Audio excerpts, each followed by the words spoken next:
The wheel of time turns and ages come and pass, leaving memories that become legend. Legend fades to myth, and even myth is long forgotten when the age that gave it birth comes again. Welcome to Through the Glass Columns, a Wheel of Time read-along podcast. Each week, we will be reading, discussing, and digesting a small selection from Robert Jordan's fantasy opus. This quest is led by Tylor, a true Wheel of Time warrior. I have all stories, ages that were and that will be. And I'll be joined by Greg, a complete novice to the Wheel of Time. The Wheel of Time and the wheel of a man's life turn alike without pity or mercy. Join us each week as we read the Wheel of Time in our own sweet time, traveling deeper and deeper through the glass columns. But what does that even mean? No. You don't get to find out yet. Wait, Tylor, I know what that means now. Yeah, no, you really don't. Hello, my friends, and welcome back to Through the Glass Columns. We join you in dire times, because here we are so close to the end of this book, and yet not at the end of this book somehow. I am your host, Greg, who, if you can't tell, is desperately wanting to finish reading this book. But today I'm joining you to talk about Chapter 56, Goldeneyes. This, of course, is from The Shadow Rising, book 4 of the Wheel of Time. And lest you thought my wording of that last sentence meant I was doing a solo podcast, I'm joined by Tylor. Tylor, how are you? I'm doing very well, because after tonight you can go and finish this book, and that means I no longer have to be barraged with when's the next time that we can meet emails. It's the best problem to have, but it is technically a problem to have. Fair enough. And yes, I'm excited about that. As we've alluded to before, we record just ahead of when these drop. And so it happens to be a nice holiday weekend right now, and we can sit and read some more chapters. But I don't want to lose track of the fact that we are getting to the climax of the Perrin plotline tonight, Will chapter. And I think that, as I said last week, I enjoyed the Tanchico finale, which sounds like it should be like a James Bond book or something. It does. But so does Goldeneyes. True. Even more so, perhaps. But I was very excited to get to this Perrin chapter, and I will just, at this point of the conversation, say I was not disappointed. You must have been very excited, because Perrin is, of course, your favorite character. Yeah, I mean, I love this plot line in general, and then this chapter really does a great job of both giving us some of the things you expect and want out of this kind of climax, and also giving you enough different that I have things to latch onto and get excited about. That's why I really love this chapter in particular. I don't want to spend too much time talking about how much I adore it, because then I'll just start saying all of the things I want to say. Did you have any last kind of overall impressions before we dive into the summary? No, let's read. All right. Let me spend the next 5 to 10 minutes summarizing this chapter, because this is going to be a long summary. Chapter 56, Goldeneyes. Perrin is alone with Aram at the inn, and he is wondering whether Aram is still a tinker because his behavior has changed so much. He at this point receives word of thousands of Trollocs approaching, and we learn that he has been writing a letter to Fael, both apologizing for sending her away and expressing his love. He signs it Fael Ibarra, not knowing whether or not women in Chaldea take their husband's name, but thinking that she must because she got married under the Two Rivers traditions. Perrin then sees his banner of the Red Wolf, and he rides past the women and the children. The women have a plan to send all of the children into the woods while holding off the Trollocs if there is any break in the lines during the battle. And we learn that they have a large number of makeshift weapons, but they seem pretty confident with them.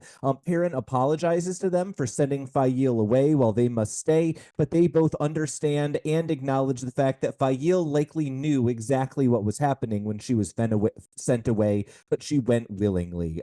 Perrin then orders that if things go poorly, the companions, the boys who have been following him around, are to help the women and the children rather than protecting him, and Aram is also to stay with the children, but Aram refuses, saying that he goes where Perrin goes.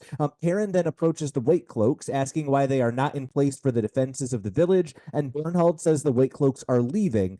Perrin tries to convince him that Perrin is not a dark friend, and so they should stay. But Bornhald says that Perrin has created both sides of this conflict and is trying to destroy the village with his own Trolloc forces.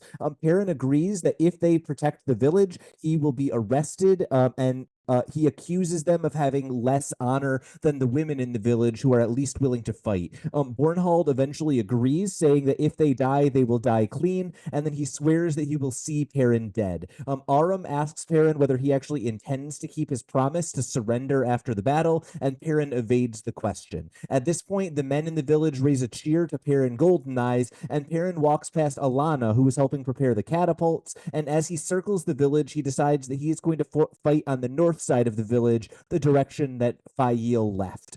He sees Gal and Chiad, who are waiting for the battle together, finally at least able to interact with one another despite their seeming rivalry, and Loyal apparently refused an offer to flee along with Fail, and Perrin tells him that he is a hero despite his doubts that Ogier hero exists, and then Loyal smiles. Perrin finally thinks of all the townsfolk he knows in the ranks and recognizes a number of different people. At this point, Perrin sees Verin and asks why she has stayed, and she says that she is studying him and that he is just as interesting as Rand or Matt. She also says you don't know what marrying Zareen Bashir means, which is interesting, and also asks Perrin when he is going to give up his axe for the hammer. At this point, the Trolloc hordes arrive and begin chanting for Isam, and there are thousands of them. Verin calls this chant interesting, and then the battle begins. Volley after arrows, and then the Trollocs make their way to the stakes, where they are held briefly, but eventually break the lines. Perrin calls for a retreat, and he observes that many of the townsfolk are fighting bravely, but some of them are falling in the battle. A Trolloc breaks through the lines, and Aram kills it, and then several others protecting Perrin. Perrin is then able to kill a couple of Trollocs himself when he is saved by several of the women who have taken up their improvised weapon and are currently holding the line. He wonders where the white cloaks are when he gets a message from one of the boys that Master Althor says someone is attacking the Trollocs from outside of the village, and people are shouting Devon Ride. At the same time, a new line of men arrive behind the Trollocs on the north side of the village and begin unleashing arrows on the Trollocs, and Perrin realizes that this group is being led by Fail. These new men turn the tide of the battle, and eventually the Trollocs are defeated. Jaime Abara, a distant cousin of Perrin's, is told that he will tell his grandchildren of today, and he seems more excited about the fact that the Lord called him a cousin. Perrin then rides off towards Fail, and she claims that she should not be in trouble because she said that she would go, but not how far she would go. She says that the Watch Hill people were ready to depart and were already interested in potentially joining the battle, and Fail is excited because she led them into battle, and she says not even Tenobia, the queen of her kingdom, has led men in battle. She does then explain that Fail's father and the queen had previously had conflict over whether or not she would lead people in battle, and eventually Fail's father was banished, but then that was overturned.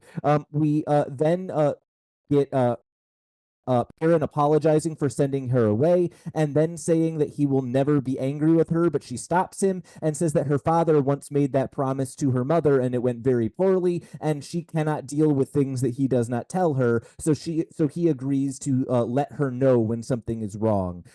He thinks about all of the lost, and he hugs her. We learned that basically all of the important characters from the Two Rivers have survived, and as the town gathers, the White Cloaks approach.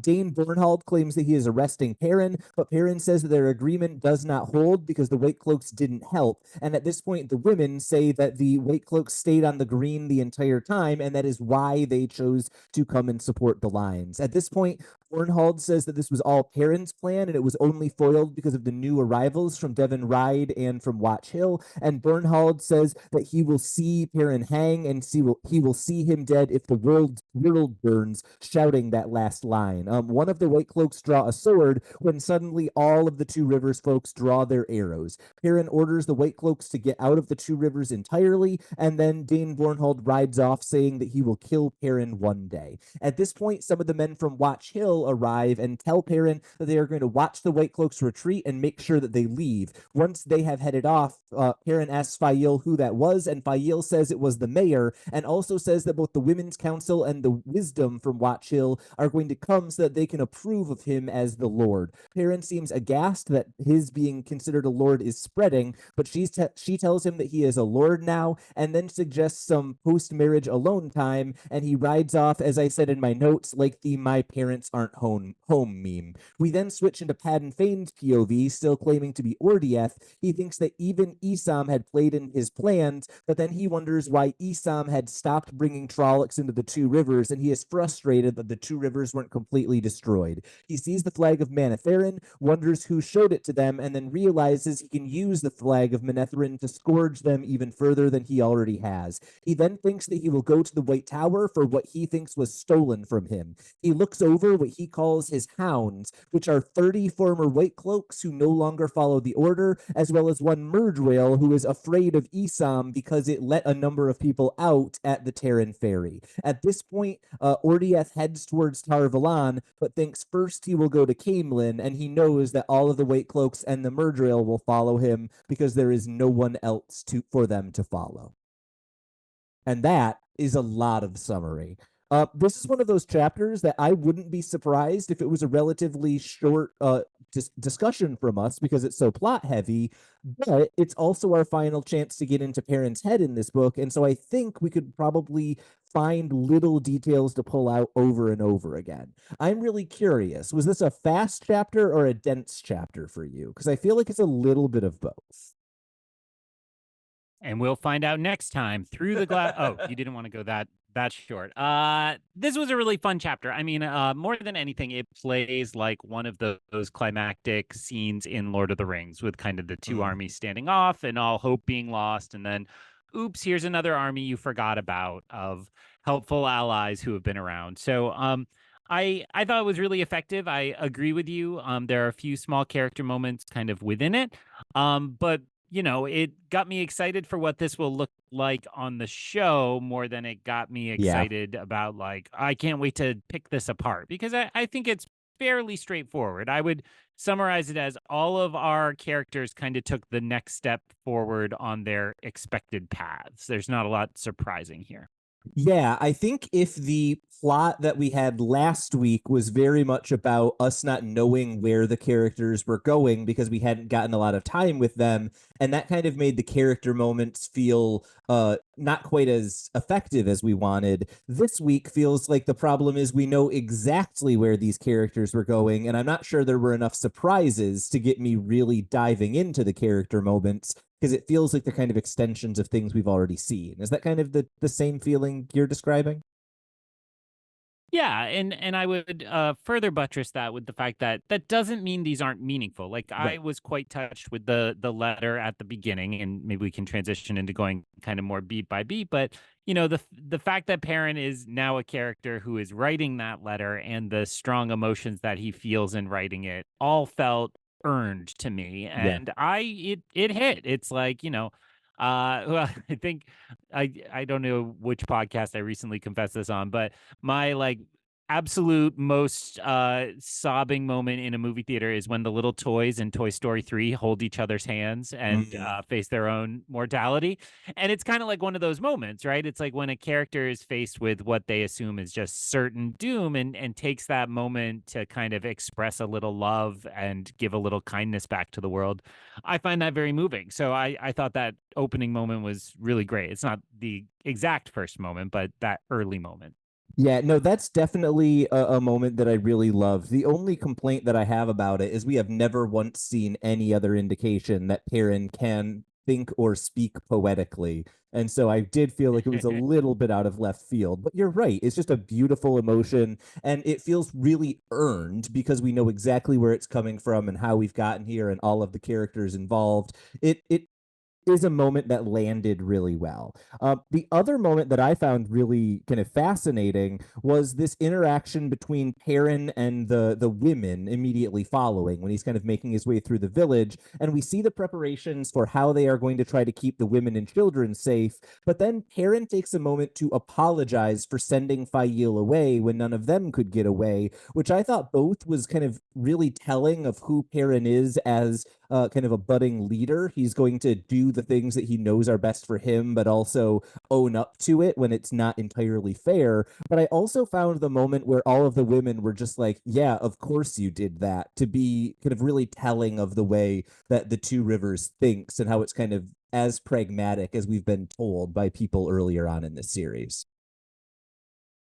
Yeah, because it was a selfish move, but when you look at the candidates for who is somebody who has the skills to go take that message, but won't be deeply missed in the kind of confrontation with swords, I think Fail is a pretty great candidate for that. Maybe Loyal too, but it just feels like it was justified. Well, you just said it. It's pragmatic. So it's like, yes, like, of course you did, just a slight swerve to serve your own purposes, but it works for what we're facing here. Yeah, I think that tells me a lot about this village, right? Because there's a feeling throughout this book, I think, that the Two Rivers is kind of like swept up in this Taviran current, and it's really hard to tell what is like the Two Rivers folk doing what they normally would, and what of it is like their lives being upended by Perrin and whatever force he brings because he is so strongly Taviran. And these kind of moments where we get to see the characters give like really human answers to things like this makes me feel a little bit more comfortable with the idea that like these characters are rising up heroically, and it's the Taviran nature that's giving them the nudge, rather than like these people are acting completely out of character. And I really appreciate when we get those kind of grounding moments. Yeah, and I mean, it probably goes without saying, but just the fact that that is an indication of good writing, right? Yeah. Because, as we've compared to before, like the third act Marvel problem, where you're like, everybody's just punching and I don't care. These are characters that you end up still caring about. And it's those grounding moments, to steal your phrase for it, that I think achieve that and make it, probably why the series is more beloved than I would say your average fantasy series. But I wouldn't know. I don't read fantasy books. The number of things that one of us pointed at when we were at a bookstore this past weekend, and I was like, have you read this? And the answer was yes, but I don't read fantasy books. It's a problem at this point. I actually want to punt talking about the White Cloaks for the moment, because I think that feels like a last thing we discuss point of conversation, not a first things we discuss point of conversation. So I feel like the next moment that stood out to me is Perrin just kind of does a lap of the village, and we get a quick update on a whole bunch of different characters. Bran and Tam and Alana and Shiad and Gaul and all of these different characters. But the one that stood out to me was Loyal. And the moment where Loyal got called a hero is all I need from this book. We can stop here. Our equivalent of Chewbacca got his medal. I am happy. Yeah, but it actually felt like an earned moment and not something that was just fan service. So I liked this as well, and I think I complained the last two books that Loyal got sidelined. He certainly was not completely sidelined, even if he's a little bit to the side, but it was nice, and I'm still waiting for my Loyal POV chapters because that's a character I just find really endearing. But I suspect I'll be waiting a very, very, very long time, maybe the rest of my life. I cannot comment on that, but I do know the answer. I don't have much else to say there, but then when we get to the next conversation he has Varen, I just have a series of question marks and exclamation points, right? She admits that she is studying him. She seems to outright state that plus finding Taviran is her overall objective. If we think she can't lie, that is very helpful that she gave us what her objective is. And then she says, you do not know what marrying Zareen Bashir means, do you? and then follows that up with, when are you going to give up this for the hammer, gesturing at his axe. And that is a lot of hints that Varen knows things that I'm not sure how she knows, and also hints that Perrin doesn't know quite as much as he thinks he does. What did you take from this Varen conversation? Because I just stared at it for a while and then had to move on before I wrote a bunch of spoilers in my notes. Well, I think what came back to me most was trying to remember Min's prophecy, which was essentially that he would have, or it was a dream, but the prophecy that's being referenced here is he's holding the axe in one hand and the hammer in the other, right? Yeah. And he has to make that choice. Right. Okay. So it's funny, we're not on video tonight, listeners. So I'm like, is that like a pregnant pause to keep talking, or just like a confirmation? We're good. Um, so with those details being spread here, it felt to me like the point of that interaction is that Varen knows he needs to eventually choose the hammer, and my mind is back to all the references we talked through last chapter about, like, if these figures have all been through here before. I mean, that was particularly true of the Forsaken and Rand, but it's feeling more true of Perrin, and it connects with the Manetheren. And it's like, it feels like Varen knows from texts either that, like, there's prophecy about the friend of the Dragon Reborn, or that she now understands which kind of old role Perrin is fulfilling in this kind of pantomime of the Age of Legends. So it's certainly very curious, and it did stand out to me despite my hatred of prophecy. But it felt like some of the moments last week with the Forsaken one, that where it's like, these are the deep teasers. This is what's going to get you to go up the fires of heaven next week. So we then have one name that is shouted by Trollocs that I'm not sure how much of the details about it you remember. Isam. What, if anything, did that mean to you? Were you intrigued by it? I want to get your thoughts before I give you the background of all the times we've heard that name prior to this in the books.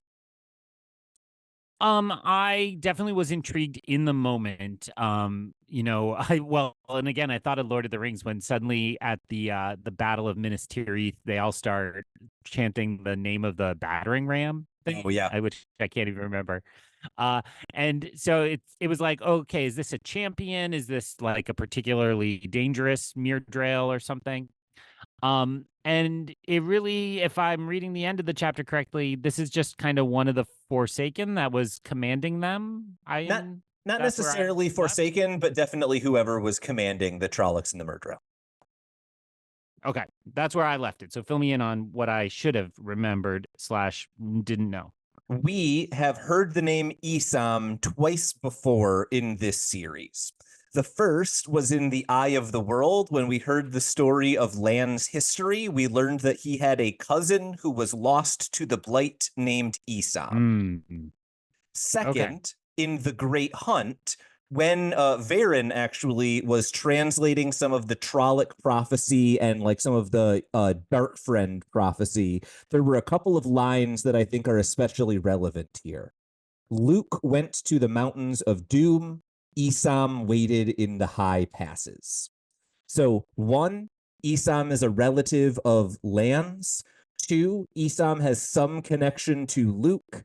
And I think this lets us maybe start to think Isam is in some way connected with Slayer. I'm not sure if Isam is Slayer. I'm not sure if Isam is Slayer's boss. What exactly is going on there? But the Lan connection and the connection to someone named Luke immediately makes me zero in on that as a candidate. That is very funny, because I think I've mentioned multiple times how I was assuming that all these references to, oh, that guy kind of looks like Lan, meant that it was that lost relative. But having not remembered that key piece of information, I did not realize we were essentially getting confirmation on those gestures, which I'll still take as a win, even if I fell, I was going to say ass backwards, but I don't know if you have to bleep that. There's our one for the week. Yeah, I'm pretty sure they can say that on Nickelodeon, so I think we're fine. Perfect. Yeah, absolutely. Isam Maybe gets shouted. like Snick, not daytime Nickelodeon. That's So fair. like the That's fair. teenage nighttime one. Yeah. Oh man, Snick brings me back. That's wow. Uh, we get a good action sequence. See, I saw the TV glow. That's all. Just go. It's video on demand. This is my recommendation. It's one of the best movies of the year so far. And if you love Snick and have good memories, go see I Saw the TV Glow. Go ahead. Excellent. We get a pretty good action sequence here. The most notable piece of it, from my perspective, is Aram. Because I think we had kind of our hesitation about, like, is Aram going to fully commit to violence? Is Aram at some point going to choose the way of the leaf again? At least in the short term, dude just straight up murders a bunch of Trollocs. So at least at bare minimum, he is not hesitating at the idea of violence in his initial interactions with Trollocs. He seems to have pretty solidly come over to the side of violence. Did you have thoughts about Aram, or I guess the women's arrival, or any of the battle sequence? It stood out to me that Aram's killing language was particularly grisly, not like Yeah. totally different than other things we've heard. But I thought that the key takeaway we were supposed to make is he's not hesitating, and it's not like pinprick. Oh, I'm so sorry. It's like total bloodlust. Yeah. Later, or at least I didn't figure it out until later in the Game of Thrones books, but I think George R. R. Martin didn't figure this out for a while.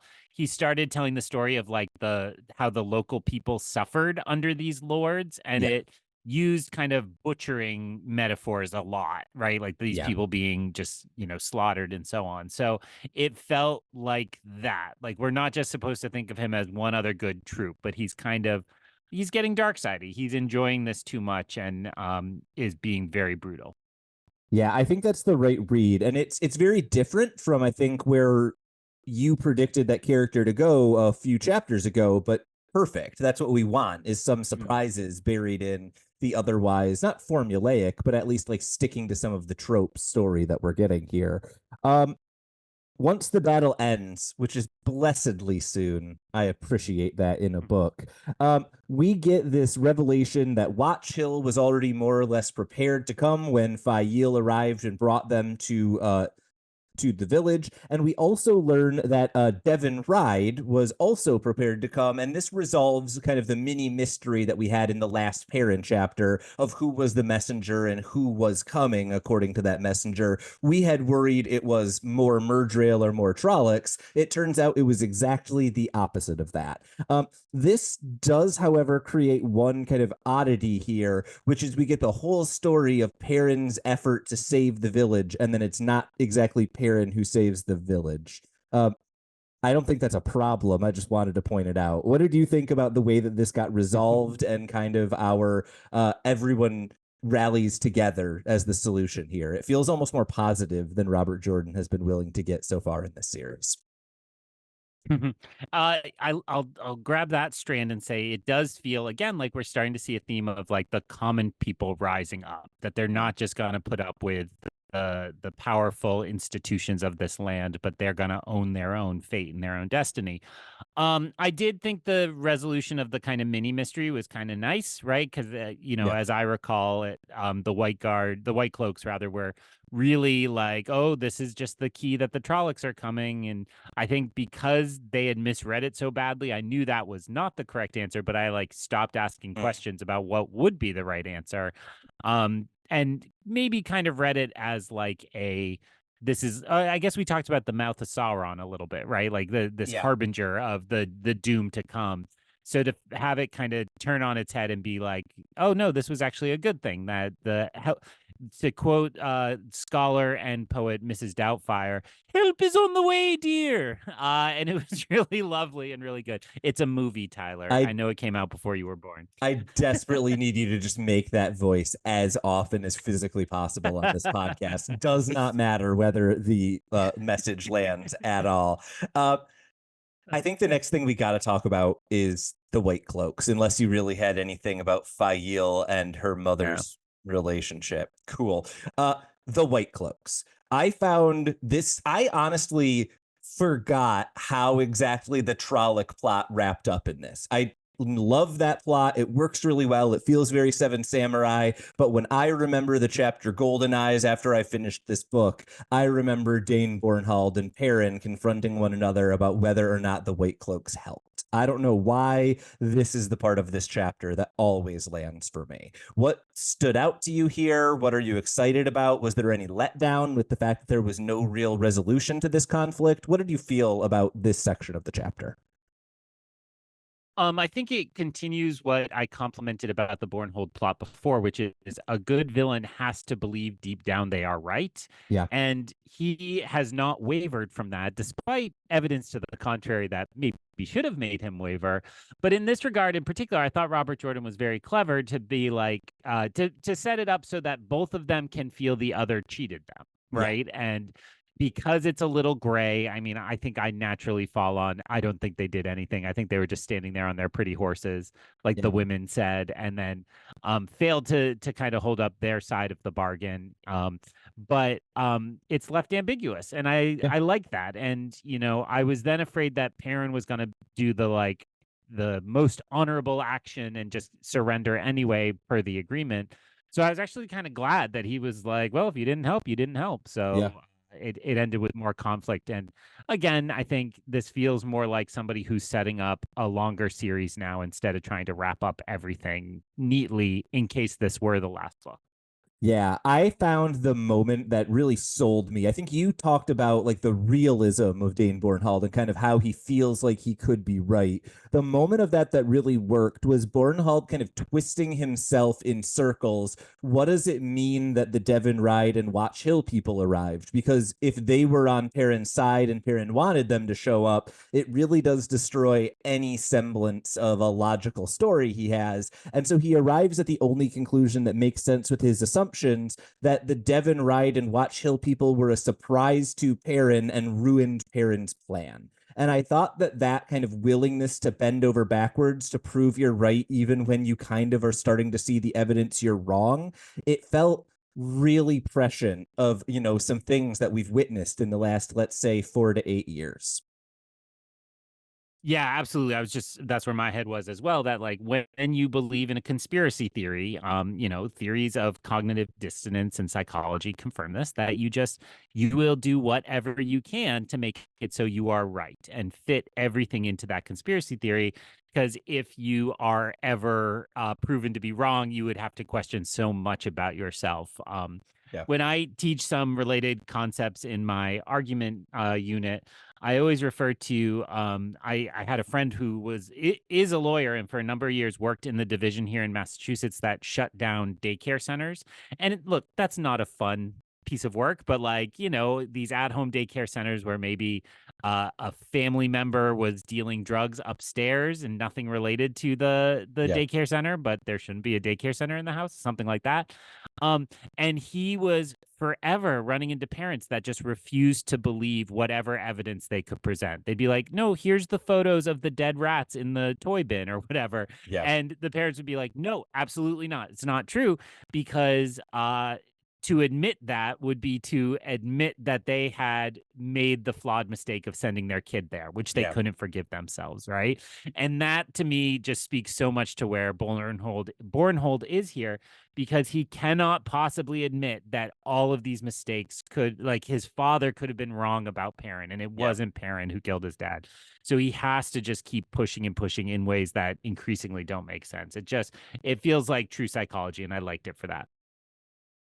Yes, I have no more to say about that. What I do have more to say about is the mayor of Watch Hill treating Perrin like he is a local celebrity and Perrin not being able to handle it. I laughed out loud. It was the best. Good time, certainly. And I think, to me, that's also a preview going forward. I think that plus the Fail tip seems to me to suggest that you know, this is going to be Andor's power couple now for a while, and we'll see what happens as they get more attention, because it doesn't seem like Perrin is prepared for it. Yeah, I think Perrin is also not prepared for wife based on how his end of this section ends. I don't have anything else to say about it. This was really fun. I loved it. And then Paddon Fane gives us a bunch of hints for things that are yet to come, which means you should be the one primarily talking about it, because I could give things away. I mean, again, it's like, in case you thought this was over, let's just make sure that we kick the ball forward. What stood out to me is that the plot here was really to hurt Rand. It almost felt like they didn't expect either Perrin or the rising up of the people, which I would lump those two together, right? The people wouldn't have risen up without the rallying point of Perrin. And then he expresses that as kind of the flag, right? That the flag of Manetheren is uniting them in a way. But I think it's all part and parcel of the same problem. And that again suggests, if the pattern repeats over and over again until it doesn't, this suggests to me a swerve, something that the ones who know the pattern can't determine. Whether that will end up leading to positive or negative outcomes is interesting to see. His kind of mustache twirly, well, then I'll have to go to the White Tower, was very curious. But what was stolen from him felt to me like the horn, perhaps, because that's what we've seen stolen from him. But the fact that he was going to go to Camelin first also suggests that, amongst all this chaos that's been sown, we're about to have somebody passing through these areas. And I can only assume adding more chaos and instability. Those were my takeaways of things you can't talk about. That's exactly correct. The only thing I would add is I think Camelin is a very interesting place to stop, because we were only a couple of chapters removed from Fael worrying that Morgase, who of course rules in Camelin, might be a little bit concerned with the flag of Manetheren being flown again. So this could get dangerous very, very quickly, which is why we're very excited. We only have one more week of reading until the following book, when things can get very dangerous very quickly. Next week, we will be reading Chapter 57, A Breaking in the Threefold Land, and Chapter 58, The Traps of Roydian, which will be a long week for us, but it's the final week of the book. Just read all night. That's what I did when I was 13. That's what you can do now. Greg, what are you looking forward to? What are you excited about? And did you have any last thoughts on Perrin in this book? Because this is a wrap for these characters, I'm pretty sure.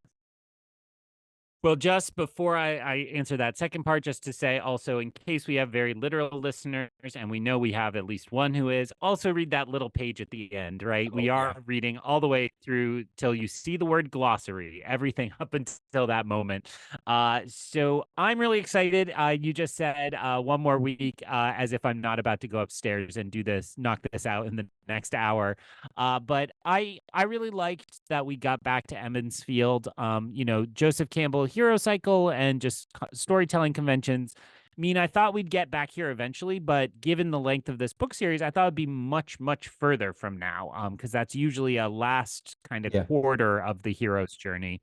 And it wasn't Rand, our kind of focused protagonist, who got back there, but it was nice to spend some time here. I think I went across this book on the Perrin plot line as being just kind of annoyed, but then actually finding the pairing of him and Fael pretty sweet. Maybe if that earlier part felt rushed, it now felt like the sweetness was earned because we've spent so much time and done so much together. But I'll leave my thoughts at that, because we will, as we said last week, we'll cover those two chapters next week, and then the following week we'll just do kind of a total wrap up with the guessing game that we always do. I'm sure I can't see Tylor nodding in his video screen because he's confirming that he's doing that, but I know he's doing it. Rolling my mustache right now, yes. And maybe we'll do some kind of recaps on each of the plot lines in that one. Will we? I don't know. You'll have to see next time and the time after Through the Glass Columns. So ends another episode of Through the Glass Columns. We thank you for joining us and continuing with us on our quest to cover all of the Wheel of Time in our own sweet time. This podcast features original content developed by Tylor Orm and Greg Cass, and is not in any way affiliated with, associated with, or condoned by the Robert Jordan Estate, Tor Fantasy, or Amazon. All content is intended for entertainment and educational purposes only. If you're enjoying this podcast, please seek out the books from your local bookshop or library and join us as we continue our journey. If you'd like to contact us to share your thoughts or give feedback, you can email us at throughtheglasscolumns@gmail.com or find us on Instagram and Twitter by searching Through the Glass Columns. Thank you once again for being part of this community. If you're enjoying the show, please subscribe to the show, leave us a review wherever you're listening, and recommend this show on your social media to help us grow our community. We look forward to welcoming you back next time through the Glass Columns.